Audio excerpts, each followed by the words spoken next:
ये कहना चाहता हूँ कि जैसे हमारे यहाँ कालकाजी मंदिर है, तो वहाँ पे शराब की बोतल चढ़ाते हैं, तो मन बहुत दुखी होता है देख के। आज तक बच्चा हमें ऐसा कहीं प्रमाण नहीं मिला शास्त्रों में कि माता जी को मुर्गा या बकरा या शराब की जरूरत, हमें ऐसा नहीं मिला। फिर भी कह रहे हैं अगर हमें आगे कभी देवी जी बताएंगी तो हम आपको बता देंगे, बकाया ऐसा हमें आज तक नहीं मिला है।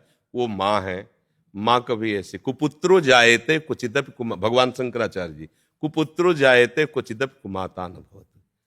पुत्र कुपुत्र हो सकता है लेकिन माँ को माता नहीं।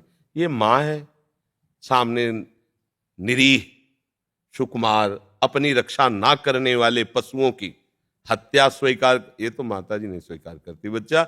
ये अपनी जवान के लिए हम करते हैं, माता जी के लिए नहीं करते। माता जी के लिए तो अलग मार्ग है बच्चा। इंद्रियों का दमन करके मन का निग्रह करके उनका चिंतन करना। देखो परमहंस रामकृष्ण जी महाराज, आप देखो उनके जीवन चरित्र को। किसी को भी दुख देना कहीं कोई साधना नहीं होती, किसी भी संप्रदाय में किसी को भी दुख देना। और ये शराब आदि तो बच्चा राक्षसी वृत्ति आसुरी है, इसको कैसे माता जी, वो तो दैवी है, वो तो देवी कही गई है ना। माता जी का एक नाम देवी है, देव्याहा, तो देवी होकर के वो मदिरा कैसे पान कर सकते हैं। तो बच्चा हमें लगता है कि कहीं ना कहीं ऐसे जगह जाने से कुसंग हो जाता है। कैसे कुसंग कि माता जी का प्रसाद है, जब माता जी ने पिया है तो भैया तुम भी पियो, उनके बेटा हो। माता जी मुर्गा खाती हैं, बकरा खाती है, तो तुम भी खाओ। तो मुझे लगा कि ये धर्म विरुद्ध आचरण भ्रष्ट हो गया फिर। तो इसलिए बच्चा दूर से भले प्रणाम कर लो, अंदर न जाओ, उनके नजदीक न जाओ, दूर से प्रणाम कर लो। माता जी अब आप परिचय दोगे अपना तो हम फिर भाव करेंगे। अभी तो हमारा भाव रुक गया है कि आप शराब पीती हो, आप वैसे करती हो, तो कैसी माता जी हो, हमें आप ज्ञान दो, परिचय दो तो समझा देंगे। मधुपान का आया है, शहद पान जो माता जी के लिए आया है। जैसे शुंभ निशुंभ का वध करना है, तब उन्होंने कहा कि तू तब तक गरज ले जब तक मैं मधुपान कर रही हूं। मधु का मतलब मदिरा थोड़ी होता है, शहद पान। मधुपान कर रहे हो तब तक तू गरज ले, जिस समय मेरा मधुपान हो जाएगा। ऐसी थोड़ी सा। जब शुंभ निशुंभ ने, उनके पार्षद ने सूचना दी आकर के कि एक नौ सुंदरी हमने पहाड़ में देखी और वो आपके योग्य है, तो उन्होंने कहा विश्व की कोई भी सुंदरता हो हमारी सेवा में उपस्थित होनी चाहिए, जाओ उसको सूचना दो। बोले हमने पहले सूचना दे के देख लिया है, वो इतने अभिमान में हो कि तुम्हारी प्रार्थना मानने वाली नहीं है। तो बोले केश कर्षण निर्धूता गौरवा मां गरिष्यति, उसके बाल खींचते हुए उसको गौरव को मिट्टी में मिलाते हुए मेरे सामने लाओ।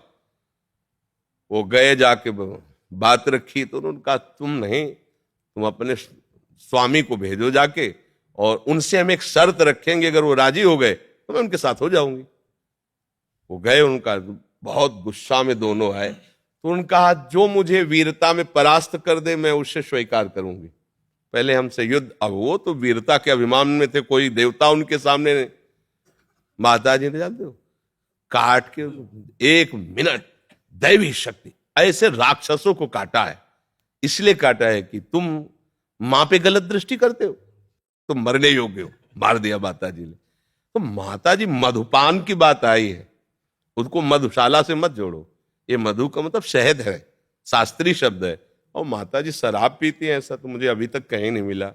भगवान शंकर बोले वो गांजा पीते हैं। अरे भगवान शंकर हलाहल विष लिया जगत की रक्षा के लिए, कभी भगवान शंकर को चिलम फूकते देखा है क्या? वाह वाह। अरे हम लोग अपनी वासनाओं का पोषण कर रहे हैं इष्ट के नाम पे, ये ठीक नहीं है। इष्ट को मत उसमें सम्मिलित करो कि भगवान शंकर तो गांजा पीते हैं और माता जी शराब पीती हैं, तो बेटे सब बदमाश ही हो जाएंगे फिर तो है। बताओ ना, माता पिता जिसके ऐसे होंगे बच्चे कैसे होंगे? बच्चे हैं गणेश जगत पूज्य, बच्चे हैं देवताओं के भी स्वामी कार्तिकेय जी, सेनापति हैं देवताओं के। अब देख लो शासन कैसा है। शासन कार्तिकेय जी का वाहन मोर, और मोर का हार सांप महादेव के गले में पड़ा है। एक दूसरे से मित्रता है। माता जी का वाहन सिंह, पिताजी का वाहन नंदिकेश्वर, वो उधर लाडली टपका रहा, साथ में सालती से बैठे हुए। देखो ला, सांप जो गले में है उसका हार चूहा, बेटे की सवारी। पर झगड़ा नहीं हो रहा है, सब आराम से रहे। ये है शिव सभा। अब लोग जानते नहीं व्यर्थ का मांस मंदिरा ये सब, ये भगवान में नहीं है, ये हमारी आपकी आसुरी राक्षसी प्रवृत्तियां हैं जो ऐसा भाव कर रहे हैं। जी।